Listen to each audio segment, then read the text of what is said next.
সালাতু সালাম গো আমার দরুদ সালাম গো আমার কোয় নবী মুস্তাফায়।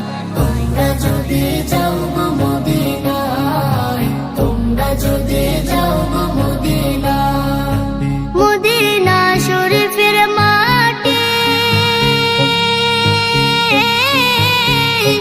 আমার চোখে মুখে বুকে মাখিও।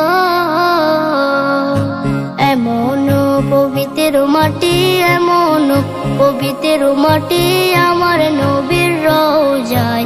তোমরা যদি যাও গো মদিনায়, তোমরা যদি যাও গো মদিনায়। ইয়া রাসূলুল্লাহ ইয়া হাবিবাল্লাহ, ইয়া রাসূলুল্লাহ ইয়া হাবিবাল্লাহ।